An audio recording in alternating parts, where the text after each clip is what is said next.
جس کو ہم آج صلاۃ التراویح کہتے ہیں، میرے نبی کے زمانے میں اسے قیام اللیل کہا جاتا تھا۔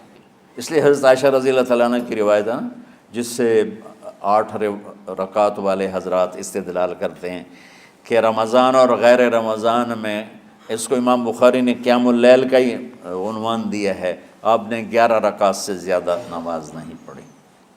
ایک ضعیف روایت میں ہے کہ آپ نے 3 دن پڑھائی نماز، یہ تو صحیح روایت ہے۔ کتنی رکعت پڑھائی؟ تو ایک ضعیف روایت میں ہے کہ 20 رکعت پڑھائی۔ اچھا، ضعیف روایت سے عبادت ثابت نہیں ہو سکتی حکم شرعی۔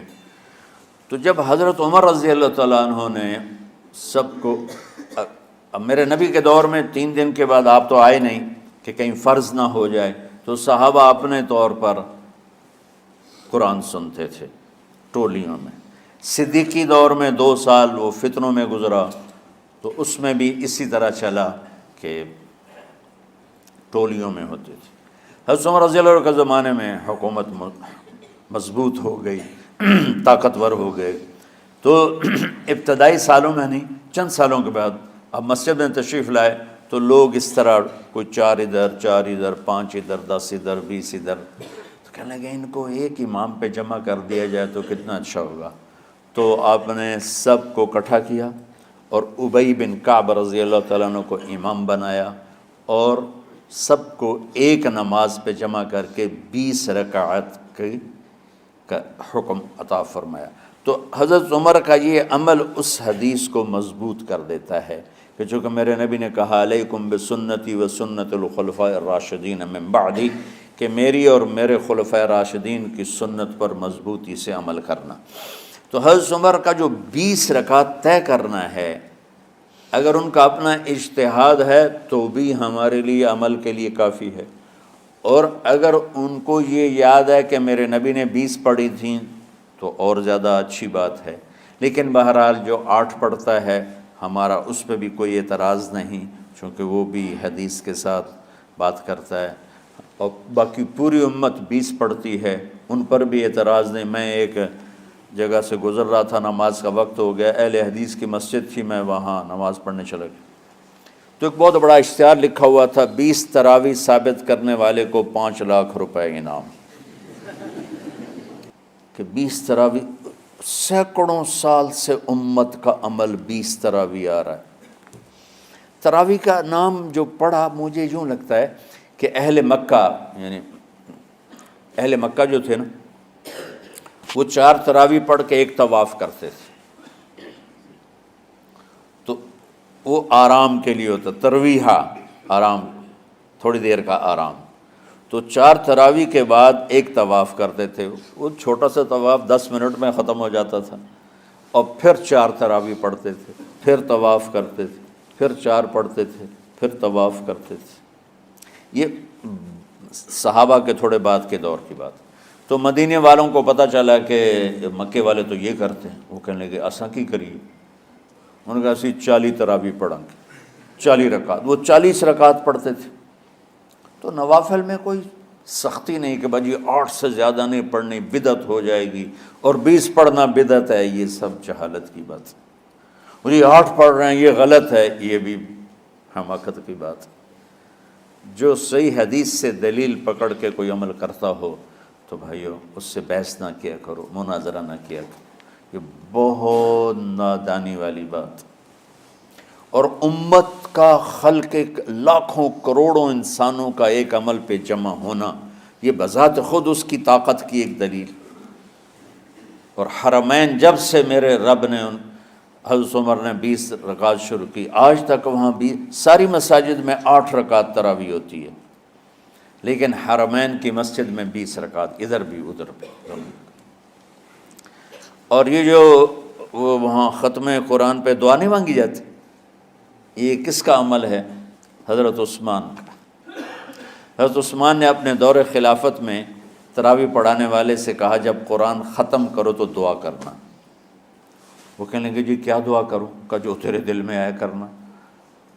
تو ختم قرآن کی رات تراویح کی آخری رکعت میں من الجنت والناس کے بعد دعا کے لیے ہاتھ اٹھانا، یہ حضرت عثمان رضی اللہ تعالیٰ عنہ نے اس کو زندہ فرمایا۔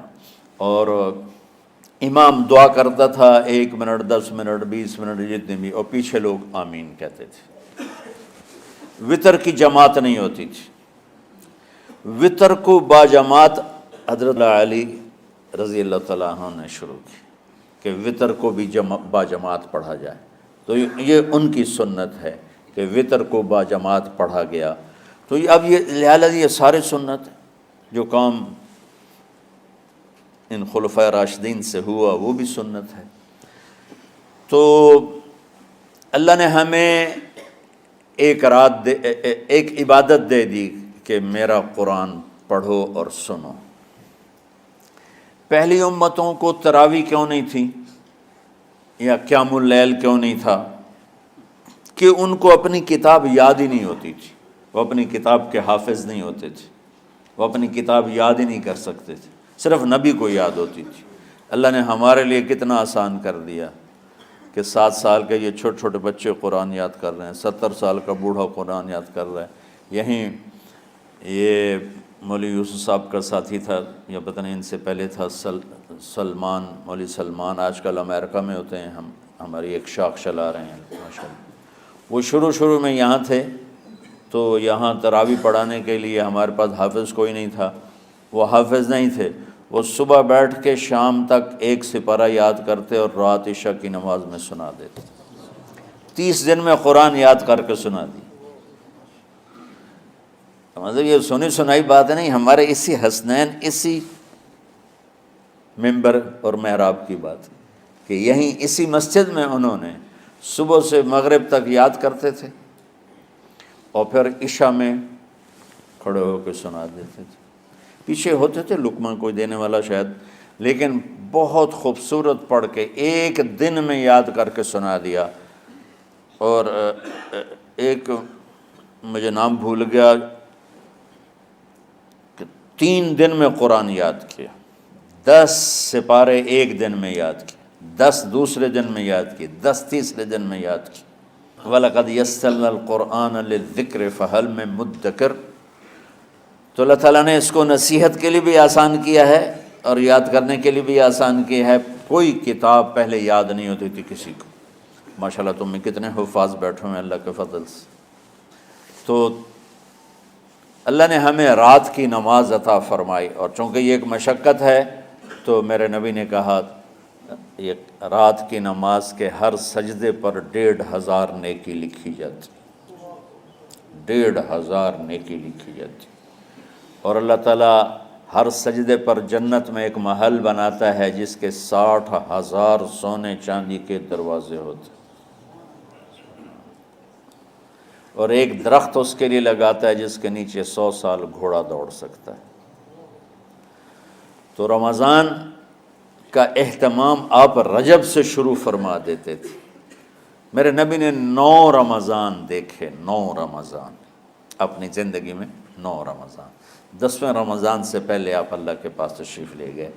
آپ کی زندگی میں روزے فرض ہونے سے آپ کی وفات تک 9 رمضان گزرے، اور میں قربان جاؤں اپنے نبی پر،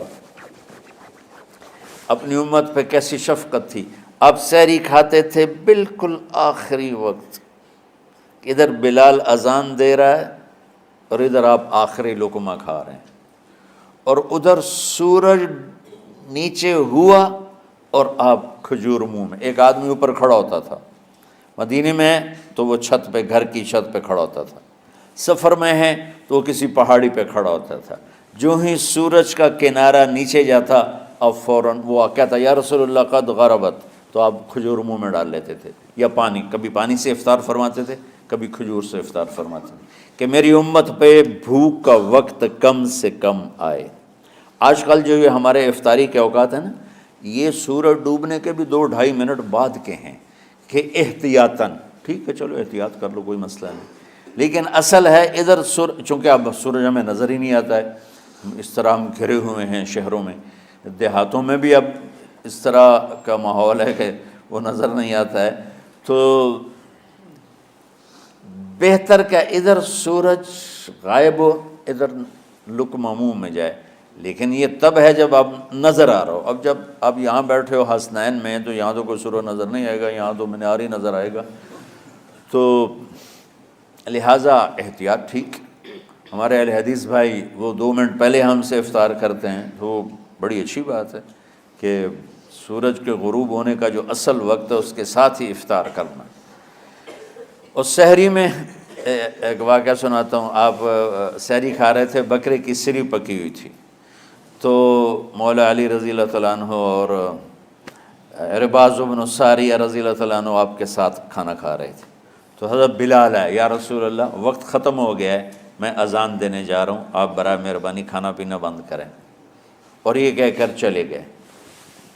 ایک انصاری عورت تھی، اس کے گھر کی چھت پہ چڑھ کے اذان دیتے تھے۔ چڑھنے لگے تو پھر واپس آئے کہ دیکھوں اللہ کے نبی نے کھانا چھوڑ دیا یا نہیں، آ کے دیکھا تو وہ کھا رہے تھے۔ انہوں نے کہا یا رسول اللہ واللہ لقد اصبحت، یا رسول اللہ اللہ کی قسم سحری کا وقت ختم ہو گیا، صبح ہو گئی۔ تو آپ نے ہاتھ پیچھے کر لیا، کہہ رہے تیرا بھلا ہو بلال، ابھی وقت باقی تھا، تیرے قسم کھانے پر اللہ نے اس کو پہلے نکال دیا کہ تیری قسم کہیں جھوٹی نہ پڑ جائے۔